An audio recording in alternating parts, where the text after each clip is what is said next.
हरिपुर नाम के गांव में सुदर्शन नाम के हीरों के व्यापारी रहा करते थे। उनके परिवार में उनकी पत्नी और एक बेटा था। वो बहुत ही अमीर थे और इसी कारण उनका समाज में बहुत रुतबा था। सुदर्शन ने कड़ी मेहनत कर अपना खुद का बिजनेस शुरू किया था, मगर सुदर्शन को एक बात खाई जा रही थी। वो एक दिन अपनी पत्नी शुभदा से, अरे शुभदा, ये सारंग अब 25 साल का हो गया है। इसका एजुकेशन भी कंप्लीट हो चुका है। ये आगे कुछ करना चाहता है या नहीं? क्या तुम्हें कुछ बताया है उसने?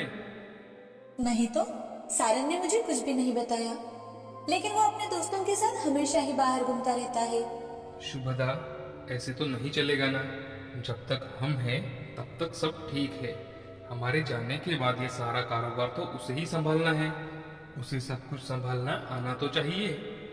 जी, मैं भी तो यही सोच रही हूँ, लेकिन हम क्या कर सकते हैं? रुको, आज उसे घर आने दो। आज तो उससे मैं सब पूछ ही लेता हूँ। सुदर्शन और शुभदा बातें कर ही रहे थे कि तभी सारंग अपने दोस्तों के साथ उसके कमरे में जाते दिखाई देता है। तो सुदर्शन उसे आवाज लगाते हुए, हाँ पिताजी, क्या आपने मुझे आवाज दी? हाँ, मुझे जरा तुमसे बात करनी है।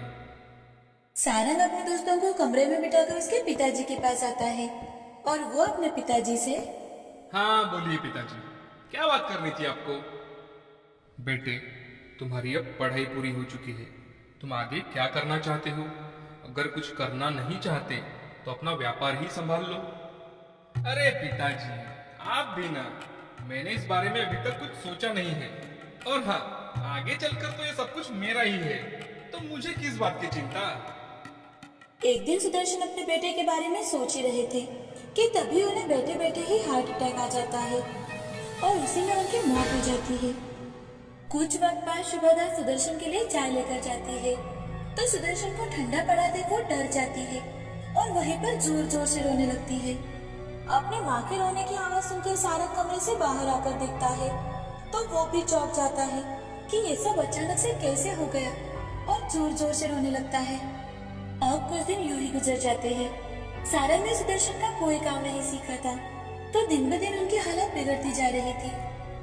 ये सब देख शुभदा को भी टेंशन आने लगा था। वो अब टेंशन लेने लगी थी।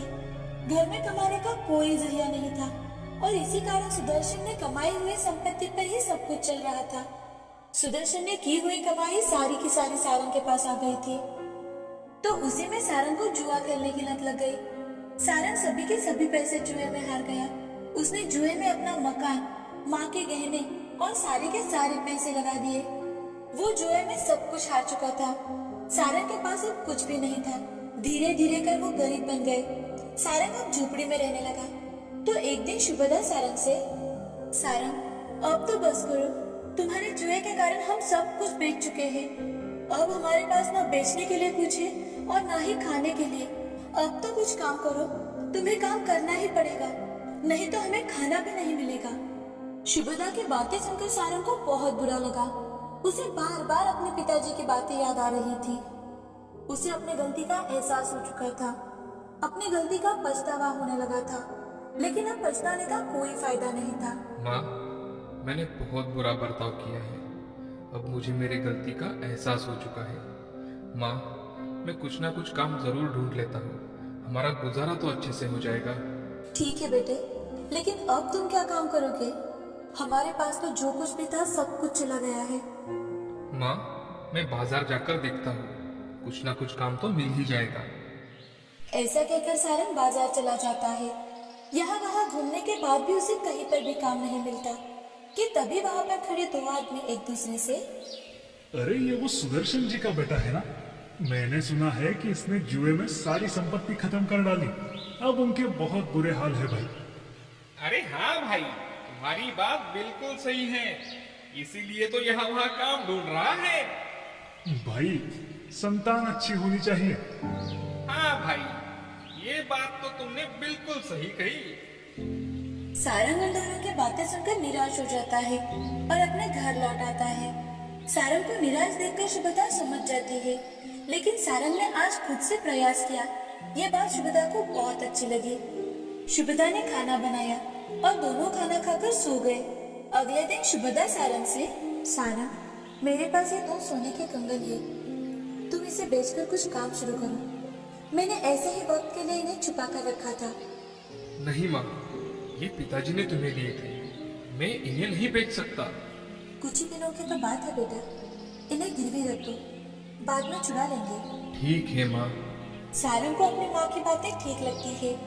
वो अपनी माँ के कंगन लेकर साहूकार के पास चला जाता है और उन्हें गिरवी रख देता है, और उससे जो भी पैसे आते हैं उसे बड़ा ही सोच विचार कर एक पुरानी वैन खरीद लेता है। सारंग ने उस वैन को फूड वैन में बदल दिया। स्कूल के बच्चों को पसंद आने वाली चीजें उस वैन में लगा दी और स्कूल के सामने ही वैन खड़ी कर दी। आज उसका पहला दिन था, लेकिन सारी की सारी चीजें बच्चों के पसंदीदा होने के कारण आज उसे बहुत अच्छा रिस्पांस मिला और इसीलिए वो खुशी खुशी घर लौटता है। घर आकर अपनी माँ से, माँ, माँ, जरा बाहर तो आओ माँ।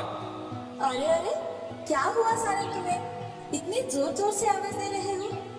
माँ, आज मेरा धंधा बहुत अच्छा हुआ है, ये देखो आज की कमाई। अपने बेटे की बातें सुनकर शुभदा बहुत ज्यादा खुश हो जाती है। वो पैसे लेकर भगवान के सामने रखती है, भगवान के सामने हाथ जोड़कर उनसे प्रार्थना करती है और बाहर आकर सारंग से, सारंग, आज बहुत दिनों बाद अच्छी खबर सुनने को मिली है। ऐसे ही तरक्की करना बेटा, और जुए की तरफ कभी मत जाना। हाँ माँ। आज शुभदा और सारंग बड़े खुशी खुशी खाना खाकर सो जाते हैं। अब धीरे धीरे कर सारंग ने अपनी वैन में कई प्रकार के खाने की चीजें रखना शुरू कर दिया। वो अपनी फूड वैन दिन भर स्कूल के सामने लगाता और शाम के समय चौपाटी पर, ताकि उसके ग्राहक और ज्यादा बढ़े। सारंग की ये कल्पना काम कर गई। उसकी फूड वैन अब बहुत मशहूर हो गई थी। लोगों को सारंग के हाथ का खाना भी बहुत ज्यादा पसंद आने लगा। कुछ ही दिनों में सारंग ने अपने खुद के कमाई से माँ के कंगन छुड़वा लिए और सारंग अपनी माँ से, माँ, ये लो तुम्हारे कंगन। आज मुझे तुम पर बहुत गर्व है बेटा। तुमने आज खुद की कमाई से मेरे कंगन लौटा दिए। बहुत अच्छी बात है बेटा, ऐसे ही तरक्की करो। सारंग अपनी माँ का आशीर्वाद लेकर फिर से अपने काम पर चला जाता है। उसका काम दिन ब दिन बहुत बढ़ रहा था और इसी कारण सारंग के पास अब वक्त ही नहीं था। सारंग कितनी भी भीड़ क्यों ना हो, वो अपने खाने की क्वालिटी कभी नहीं बदलता, वो मेंटेन करता। बहुत सारे लोग फूड वैन पर खाना खाना पसंद करते। सारंग की कड़ी मेहनत के कारण आज वो फिर से अमीर बन गया। उसके पास बहुत सारे पैसे आ गए थे।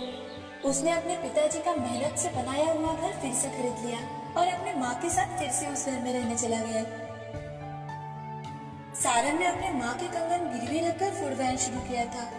आज उसके पास उसकी मेहनत के कारण 2 होटल और थे। इस कहानी से हमें यह सीख मिलती है कि जिंदगी में हमें हमेशा मेहनत करनी चाहिए, अपने बड़ों का सम्मान करना चाहिए और खुद के दम पर कुछ करने की चाह होनी चाहिए।